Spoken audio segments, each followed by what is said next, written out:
When I got the results of the biopsy and the MRI scan, it showed a mass in my stomach.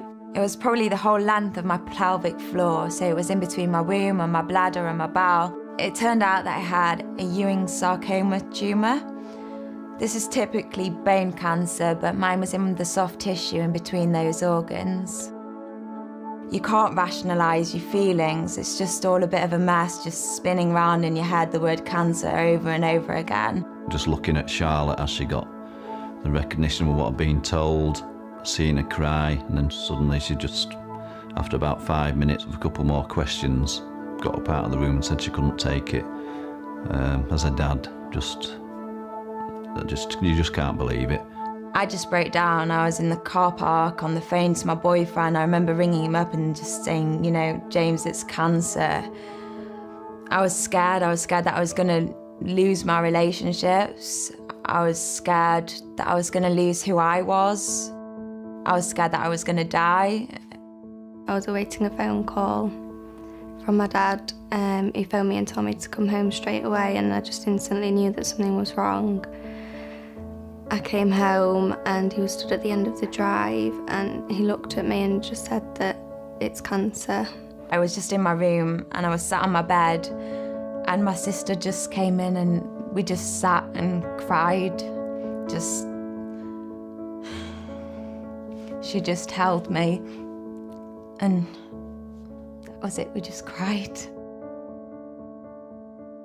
Coming to terms with it, I think going onto the ward made a massive difference. I was on Ward 94, the Teenage Cancer Trust ward, and I saw young people like me with cancer. Obviously they looked different, the hair had already fallen out, but the thing that I remember was that they were happy and they were still smiling. To me, the two didn't equate, like you couldn't be happy and have cancer.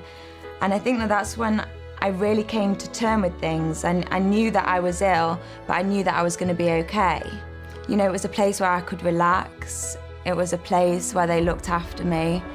They really are just amazing at what they do. They're so well trained at administering all the chemotherapy and just dealing with teenagers, just young people that are going through cancer. It's essentially a youth club.